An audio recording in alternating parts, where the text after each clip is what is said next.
Sana alam ko to nung nagtitrain ako ng derma. Ang galing. Now for acne, you cannot rely on food alone. Skincare is skincare. Medicine is medicine. Pag tinanggal mo ba yung sugar, mawawala ba yung breakouts mo? Ang hirap sagutin ng diretso. Oo nga, Doc. Diba? Oh. Hindi kasi siya parang food lang or medicine lang. Magsasabi na ako, magiging definitive ako, diet alone will not treat your acne. Doc, welcome! Thank you for having me. Kinakabahan ako sa totoo lang. Okay lang yun, Doc. Ilaban natin for today. But it's such a long time coming kasi parang, I think, Doc, that was like 2021, yung last natin na collab. Oh, and yun nga, diba, Zoom pa siya nun. Zoom pa siya. Oh my God, nag-aano pa tayo ng separate camera setup. Oo. Diba? Pero Doc, how are you recently? Doing good. So, I'm splitting my time between my baby, she's a year and 8 months, and also my clinic, and sometimes pag may tira-tira, content creation. Kasi well and alive pa rin talaga ang The Nerdy Derma. So Doc, our topic for today that I wanted to discuss with you is basically food, supplements, and skin. And how they're actually related and basically what actually works or ano ba talaga yung role or yung significance ng mga kinakain natin na food and yung mga tinatake nating supplements sa skin natin and yung mga skin concerns natin. So I guess ang unang question ko for you, Doc, is have you had patients na meron silang experience na, okay, I'm gonna try to manage this skin condition, whether acne, dermatitis, yung mga eczema, and then they've tried just nutritional changes? Purely nutritional changes, wala pa. Kasi, syempre, popular sa atin yung skincare, no? But there are patients who come to me na they said, oh, Doc, napanood ko sa TV, nakita ko yung ad, and tinry ko. So, yun yung dadating sa akin. Before mo sila actually matreat with their skin condition. Oo. So, ngayon, dun papasok yung tanong kung nag-improve ba. Yun lang. Yun ang ano. Yun ang tanong. Meron ka bang ano, Doc? Like, would you have any example for, let's say, maybe acne? Kasi di ba yan yung very popular ngayon and then medyo related sa food intake. Kasi parang, merong iba kasi na, Doc, parang wala pa rin nangyayari pero nag-try ko na i-cut off yung sugar, trinay ko na i-cut off yung carbs, ganyan. Meron bang ganun sa'yo, Doc? Marami. Often, females, in the context of, usually yung mga overweight, I'm sure your audience has heard of the term PCOS, yung polycystic ovary syndrome. Yes, and also na-advisean din sila ng mga OB nila na, if you want to manage your condition, maganda to do lifestyle change. Na it's very vague, no? Yung term, lifestyle change. Ano ibig sabihin nun? So, ngayon, yung mga patients, in an effort to get better, magtatanong sila, Doc, kailangan ko bang magtanggal ng milk? Kailangan ko bang magtanggal ng sugar? So, things like that. It's very common na encounter sa clinic. Kasi, Doc, it's so easy to grasp, diba? Na parang, okay, tatanggalin ko lang to and then it will get better. Yes. So, siguro, Doc, another question I have when it comes to food or yung food in relation to the skin. How do dermatologists typically address yung ganitong mga concerns ng patients na they are looking for the healing effect or parang treatment effect ng food of just dietary changes for their skin? I will be speaking with my experience, no? So, sa akin, initially, parang when I was younger, I used to dismiss it. Parang, basta kumain ka lang ng maayos. Parang ganun. But I've also seen patients na they come in with a list of food na not to eat, which is hard naman to follow. Kasi, malungkot ang mundo mo kung wala kang dessert. Diba? Real talk lang yun. So, mahirap naman na totally wala and then totally na strict. And ang takeaway is it will definitely help in terms of wellness mo in general. Now, for acne, you cannot rely on food alone to control it. Lalo na yung mga may moderate to severe breakouts. Kasi in general, yung mga ganun ka-concerned, they have the bad breakouts. So, kung sila, sabihan mo, pag tinanggal mo ba yung sugar, mawawala ba yung breakouts mo? Hindi rin naman hindi assured yun So, kumbaga, i-balance mo kasi your life will be very sad if you don't have milk, you don't have carbs, you don't have sugar. Kailangan you strike a balance between yung what's doable and what will make you happy and also what's efficient in terms of treating your main concern, which is the pimples. The concept din of, healing your skin from within, it seems so appealing, lalo na sa ating mga Filipinos na parang very appealing yung, okay, inumin mo lang tong herbal na parang inumin mo lang yung herbal na ganito and may overall wellness ka na. But I guess may difference pa rin talaga ang wellness and actually treating the actual skin condition. So yung mindset na ganito, Doc, yung parang food in relation to your skin condition. Do you think, Doc, this is more helpful? Or meron ba siyang maitutulong sa mga patients? Or do you think there's also a harmful side to it? Or both siguro? My answer is both. Kasi bigyan kita ng example. Halimbawa, just the other month, one patient of mine, she came in, Doc, dami dami ko kasing sweets na kinain. So, female to. So, for the context, ang daming sweets kong kinain. And then, nag-breakout ako. If you take it dun sa level na yon, parang automatic, nag-sweets ka, kaya ka nagka-pimples. But, if you dive deeper, una, the patient did not follow up for quite a while. So, she stopped her medications and she also noted na she has skipping of her menses. So, apart from the intake of the sweets, marami pang factors na could have contributed dun sa pagkakaroon niya ng breakouts. And the problem if the patient becomes so fixated with the diet na forget yung other important things like consistency in your medication, the missed menses red flag yun. You have to get worked up or something called, yun nga, yung PCOS na yun. Kasi if you have PCOS and you don't address it, it will be very difficult to control your acne. Now, on the flip side, meron akong sobrang proud sa patient na to. She has PCOS and she's very adamant, Doc, ayoko po talagang mag-pills. So that's her right as a patient. She chooses her treatment. Sabi ko, okay, I'll just tell it to your OB. Tapos sabi ng OB niya, okay, bawi tayo sa lifestyle choices. This patient of mine, she lost, I think, 7 kilos, if I remember correctly. And when she lost weight, nag-improve yung skin niya. On top of medications, ha? On top of medications. Okay. Important yun. We were on oral for a while, tapos naka-topicals siya. So she lost weight, her menses became regular, and she's very conscientious with her meds. So we target all the important details of her management. In her case, wala kaming pills. Dun pumasok yung healthy lifestyle na she still indulges in sweets, pero in moderation. So kung ganun yung mindset mo, kakain ako ng maayos, together with all the important stuff, you get results. So dun maganda, diba? So pwede siyang bad, pwede siyang good. Depende sa kung paano mo siya i-incorporate into Diba? your... Ang hirap sagutin ng diretso. Oo nga, Doc. Diba?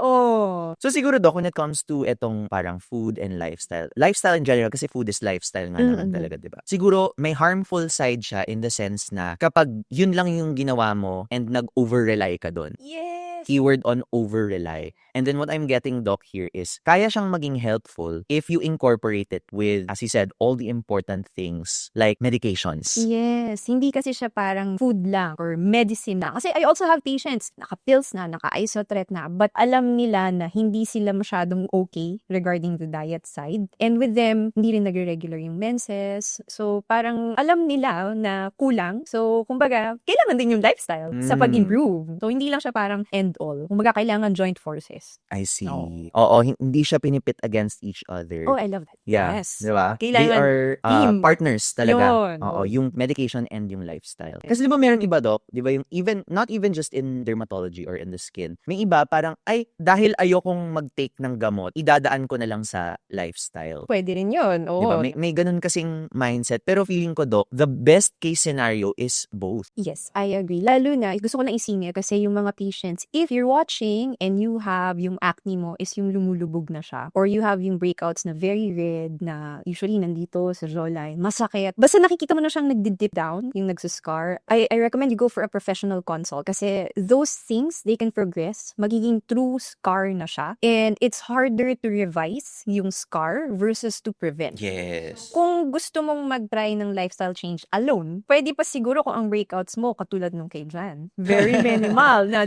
non-inflammatory. Like, hindi yung red, yung mga blackheads and whiteheads. Pag ganun, pwede. Pero actually, Doc, since we got into that topic na, very, very interesting for me up until now, yung food and acne. Meron ba talagang, Doc, na parang current evidence linking high glycemic to acne? And strong evidence ba siya, Doc, na parang direct or more of link siya? Paano ba siya nangyayari? So, everyone knows naman acne, it's because of you have your pore na merong oil glands, and then you have your, pag na-block yun, mag-accumulate yung oil, and then meron din also the bacteria which promotes the inflammation, yun yung Cutibacterium, no? Saan papasok yung sugar? So, wala siya doon sa equation na yun. Yes. Outside siya. So, what sugar does? Pag mataas siya, like yung kunyari, mag-intake ka ng maraming sugary foods, you can increase the insulin-like growth factor 1 or IGF-1. So, yung IGF-1, what it does is, yung oil glands mo, basically, para siyang accelerator. Sabi niya sa oil gland mo, gawa ka pa ng maraming oil. And it also promotes inflammation. So, yun yung link na nakikita nila kung paano a sugary diet can affect acne. So, meron talaga siyang link. I-affect niya yung one factor dun sa generation mo ng acne from dun sa oil gland, yung sa hair follicle, and the like. So actually, Doc, very interesting to kasi I constantly discuss to my audience yung meron nga kaming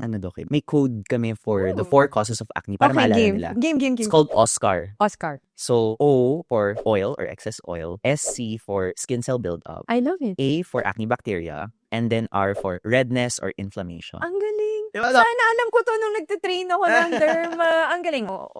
Oil, SC for scar, Yes. A for acne bacteria, R for redness or inflammation. Yes. So doon, yung IGF-1, papasok siya dun sa inflammation, Sa tsaka dun inflammation. sa oil. And oil. So, na-notice ko, Doc, parang half ang Yes, nakakos oo. niya. Kapag yung dalawa na yun, yung oiliness and then yung inflammatory act. Yeah. So, mahirap kasing, so kumbaga, di ba, 4 sila, no? Mahirap masabi which one yung in terms of, kung magjo-judge tayo ng contest, hindi ko masabi alin yung way ng bawat isa. So, basta, kumbaga, if you're acne prone and taasan mo pala yung oil production and yung inflammation, then definitely, pwede siyang risk factor for development of acne. So, meaning, Doc, parang whenever you take these types of food, parang tataas yung oil production mo and then parang mas likely na mag-breakout ka because you have more oil? Siguro, mahirap sabihin na, kunyari, if I eat a chocolate bar today, tapos nag-breakout ako tomorrow, mahirap sabihin 100% na sure tayo na yung chocolate bar yung may kasalanan. Kasi there's no way for me to measure, kunyari, yung oil secretion before and after intake of the chocolate bar. But, ang takeaway dito ng watchers or readers should be, una, hanapin mo yung recommended daily intake ng sugar. I think for men, let's double check ha. So, maximum daily limit is 36 grams of added sugar. So, if you try to keep it below this, for males to kasi females, I think it's 25. So, kumari, female, you check yung kinakain mo, yung nutritional facts. As long as you try to keep it below, it will be good not just for your skin, but also for your health. And, hindi kasi assurance na, yun nga, again, babalik tayo. Pag kasi nag-focus, hindi gawa kasi yun ng chocolate bar, kaya ako nag-breakout today. Parang madidistract ka na. Kasi marami pang ibang factors which can contribute to the breakout. So, kumbaga, again, at the end of the day, you limit your intake to less than dun sa recommended intake ng sugar. Kung may really bad breakouts ka, mas maganda talaga you're on medication for it, which is separate from skincare. Oo, Doc, diba? Hindi lang,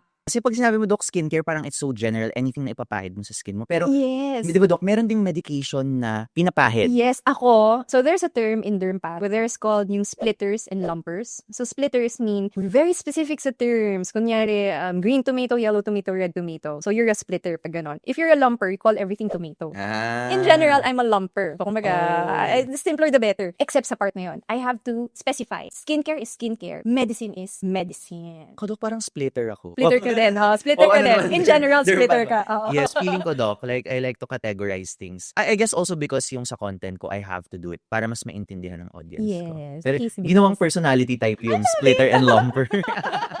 So, sugar pa lang yung, Doc, di Oo ba? nga eh. Ito, medyo, medyo common din siya. Yung mga ina-avoid yung dairy intake. I'm guessing, Doc, also because of the IGF na hormone. Yes, you're correct. Ayun. So, more intake of this, the more hormone, and then sinasabi niya for the skin to produce more oil and mas prone to inflammation. Actually, Doc, na-notice ko nga, very interesting parang portion siya of acne in people's lifestyles. Meron akong kakilalang mga bodybuilders, yung mga coaches ko rin before. Nagkaka-breakout sila because, well, they admit to it. They admit to using anabolic steroids. Yes. So, hormones yun, Doc, di ba? Yes. Those are hormones. And then, nag-whey protein pa sila. Everyday kasi yun, Doc. Tapos minsan, dalawang scoop pa. And then, sometimes they take it with milk. So, parang sobrang elevated talaga yung intake nila. And that's so common in them, Doc. Pagkakaroon ng acne. I guess, Doc, ano din yun, no? Parang it's a trigger. Ang question ko, Doc, actually is, kasi diba, Doc, there are factors na trigger. Where do we draw the line between just stopping that trigger versus actually using medications? For example, if I'm getting acne and I'm taking whey protein right now, pag stinap ko siya, baka mawala din yung acne ko. But does that mean hindi na natin kailangan ng medications? Or how will putting medications help the process? Parang ganun. Kung i-simplify natin, you're asking is, kailan siya pwedeng i-stop lang yung potential trigger versus kailangan ko nang magpa-consult sa derma? Tama? Yun ba Yes. yun? If your breakouts are moderate to severe or kahit konti lang pero may tendency kang mag-scar, kung ayaw mo nang madagdagan yung scarring natin. And when I say scar, kasi nako-confuse patients dun eh. They often mistake yung colors, red, brown. They call it as scars. It's not scars. Yung scars, when we use the technical term, those are yung nakalubog or yung nakaangat like keloids or hypertrophic scars. So when I say scar, ang meaning na ginagamit ko is yung nakalubog. So if your skin tends to develop yung scars na nakalubog, huwag ka nang maghintay, go for a consult. Isabay mo na lang yung pag-stop ng trigger, pero go for a consult already. However, if halimbawa, you really noticed nung nag-start kang mag-whey, tinubuan ka ng mga blackheads and whiteheads, as in, tas never ka talaga nagpipimple, walang ibang nagbago sa diet mo, sa lifestyle mo, yung talagang whey lang, then I would agree na baka pwedeng yun yung trigger. In that case, if you stop it, or you switch maybe to a different brand, or you reduce your intake, then it can help siguro. Siguro kasi I can never be 100%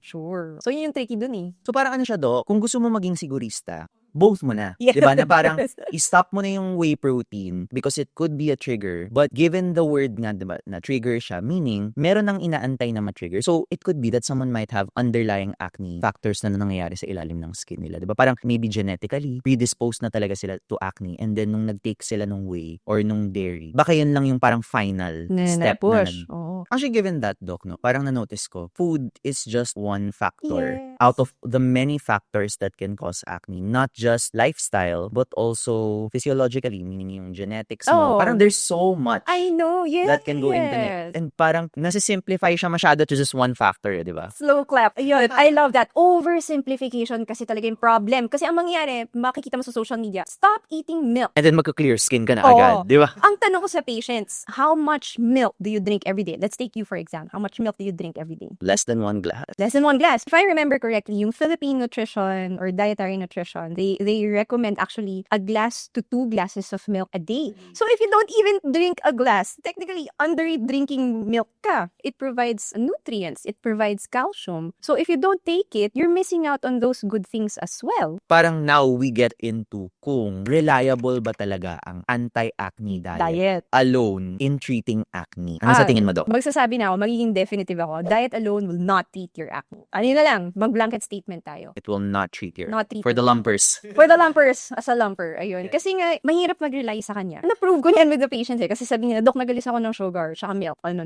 nawala breakouts mo? Hindi. Hindi. Parang mas naging miserable pa sila kasi yung mga food na love Diba? nila, nila natatake, Kaya diba? nga, so always in moderation. And with your medication. Yes, diba? So meaning, Doc, meron siyang evidence, could we say na parang caveat siya, may catch, na parang, okay, yung mga food na to is linked to acne nila nag-worsen, pero just because we remove it does not necessarily mean matitreat na yung acne? You stated it perfectly. Ay, na pala siya. Yes. So, to repeat what Jan said, basically, these foods, kasi magkakaiba silang food types. So, sugar, excess dairy, they can be a risk factor in worsening your breakouts. But removing them alone and by themselves, yung just the removal, will not assure ng acne control. Kasi keyword, Doc, worsening eh. Meaning, there's something already there, lumala lang. Oh, yun, pwede rin yun. So, I ang see, galing, I no? see. So, hindi siya straightforward answer. Yung evidence, it's there. Yes. But also, hindi na nakakancel out yung iba pang evidence na acne medications can actually treat acne. Diba? Yes. Parang dapat together sila if anything. Yun na yun. Yun na yung Diba? summary natin. And actually, Doc, sa'yo ko na-learn tong parang gauge of improvement when you mentioned that actually, ang totoong sign na nag-work yung acne medications mo Excited ako. is not like total clearance, but fewer and farther breakouts in between. Yes. So, Grabe, ang sobrang epiphany Totoo. nun sa akin, Doc, na parang sabi ko, oh my God, oo nga. The fact that I'm getting less breakouts, meaning malayo na yung narating ng acne medications ko. Diba? Na parang yung dati kong every week nagkaka-pimple ako, kung nagiging every other week man lang siya, progress na yon. And then, kung nagkaka-breakout na lang ako ng isang malaki every month, malaking progress na rin yun. yeah. So, ang ano lang natin doon, yun yung siniset ko every consult. I always ask them, ano yung expectation mo? Kasi, syempre, ang gusto ng patient, 0. Unfortunately, as long as your oil glands are active, you can still get your breakouts. So, ang gusto mo, from giant, red, angry pimples, kung maging parang blackheads, whiteheads, or very small, na 1 or 2 or less than a month, then malaki improvement na yun. So, Kumbaga yung manageable na lang na amount, diba? Kasi mahirapan ka eh. Kakwari, ang feeling mo, naggamot na ako, bakit nagbe-breakouts pa ako? So, ang feeling ng patient, ba't ganon, nagpipimples pa rin ako? You will be very frustrated if ganon yung mindset mo. I-try mo siyang i-flip na, last month, nagko-color correct pa ako for red. Ngayon, ang concern ko na is, ano kayang pwedeng pang-brighten ng brown spots? Malaking difference yun. When they ask what supplements I take, sinasabi ko, like, the only supplements I take are for my general health. Omega-3s, fish oil, and also vitamin D3, which is yung essential daw talaga for everyday, Doc. Ang question ko lang, may ano ba yun, Doc? Does that have any benefits for the skin? The skin. That you would know of? Vitamin D3, I can answer agad. My batchmate in Derm, so Dr. Abad, she actually did a study on vitamin D status of Filipinos. A lot of us are deficient kasi in general, ang Pinoy, sun-averse. Para tayong vampira. Ayaw natin ng araw. I think there is a benefit for taking vitamin D. Lalo na kung night shift ka, hindi ka naaarawan ever. So that's good for you kasi it also affects your mood. So Western countries, there's a condition called SAD, Seasonal Affective Disorder. disorder. So, hindi sila naaarawan at all. They become so depressed, so they take vitamin D to help with that. Ganun ka-important ang sun. Now, for the omega-3, yung marami daw acne patients na may deficit sa fatty acid, ng omega-3 fatty acid. And it can be increased if you take supplements or if you shift from a Western diet, yung high soft drinks, high fast food, you shift to a Mediterranean diet. Yan yung mga tomatoes, yung fruits, veggies, parang Greek salad.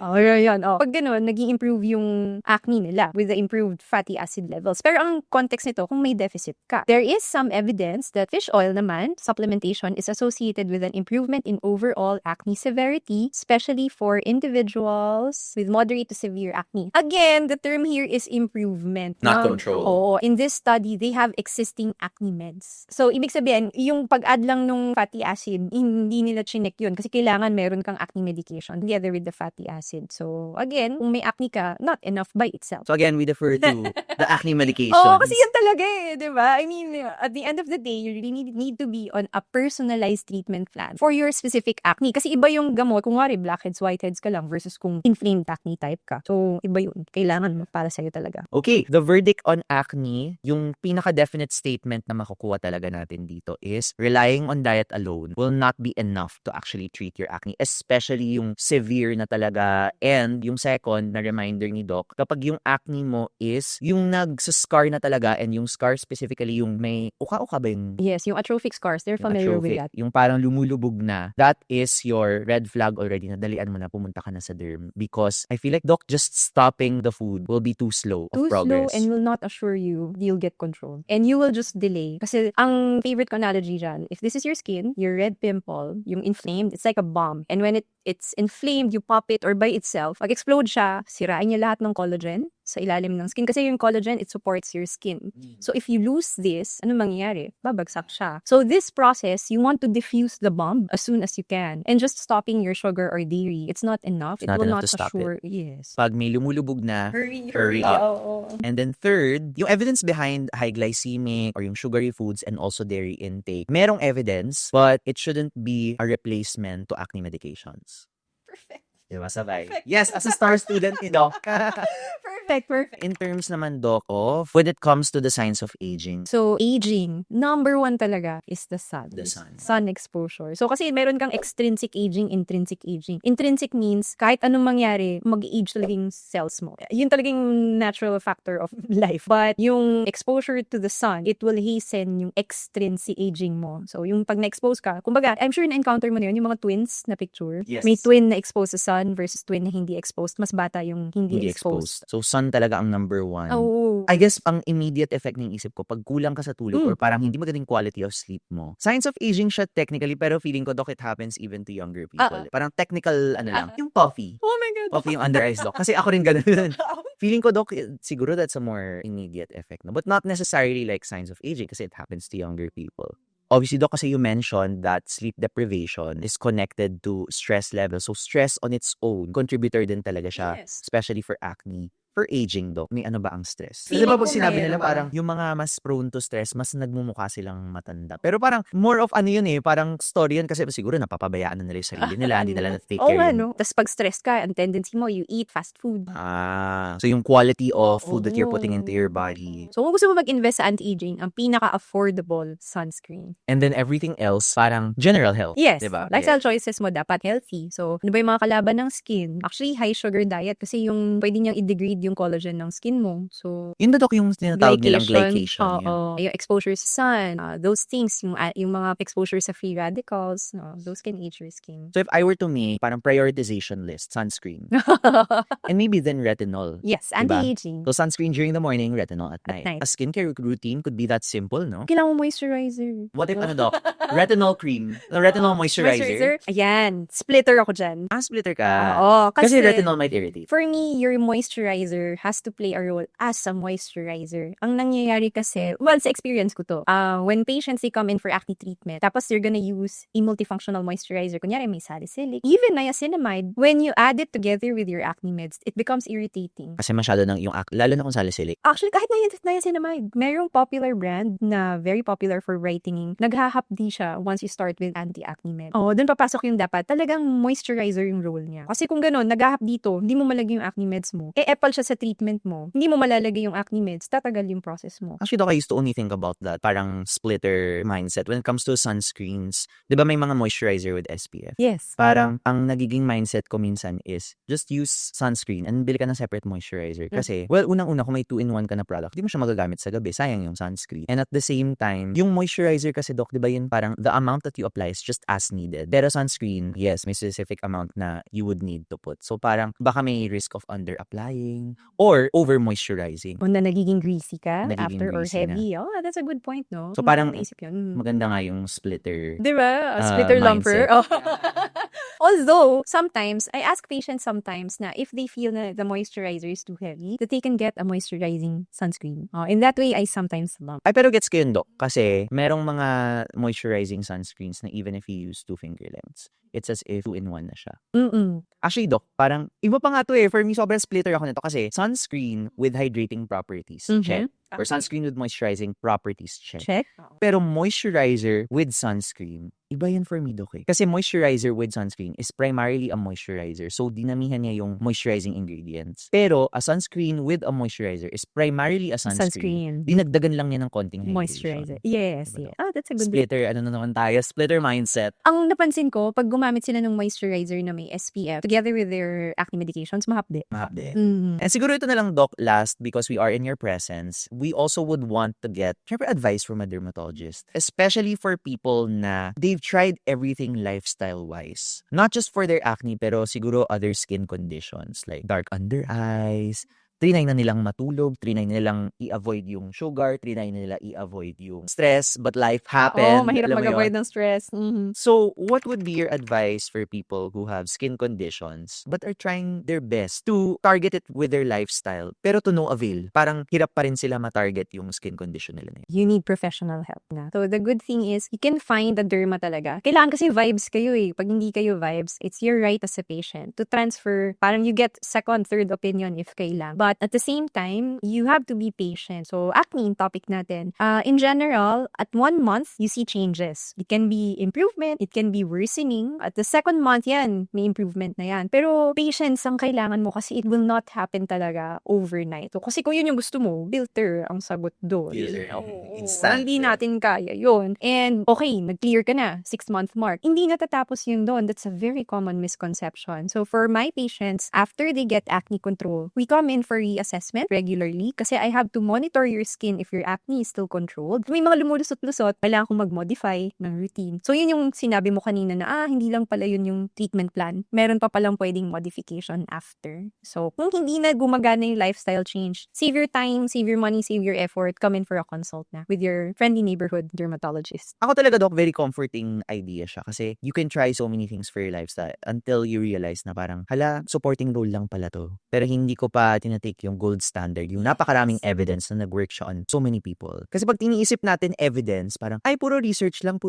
ganyan-ganyan. Puro ano lang iniisip ng mga tao, theoretical. Pero actually, nanggaling to from studies wherein study talaga nila sa tao. Diba? So parang for me, that was the clincher for me na parang work to sa maraming mga tao. Oh, The proven fact na may yun. studies, diba? Yeah. Yeah. That's it, Doc. Thank you so much. So much for having me na na-stress ako. Mahirap yung mga tanong ni Jan. So, you listen to him. He gives good advice. But if you guys learned a lot dito sa discussion namin ni Doc Erin, let us know in the comments kung gusto niyo ng more content with her. I'll be happy to make more content with Doc Erin. And at the same time, if you want to reach Doc Erin, whether personal consult or meron ka pa ba, Doc, na teleconsult or Yes, I online? have online consultation. Meron. So, we will be putting all the details of that in the description box para hindi kayo mahirapan. And let us know what other topics you want us to discuss. And also, if you do want to see other videos of me interviewing other dermatologists about other skin conditions, ilalagay na lang namin siya dito. Point ka dito, Doc. Ganyan ka.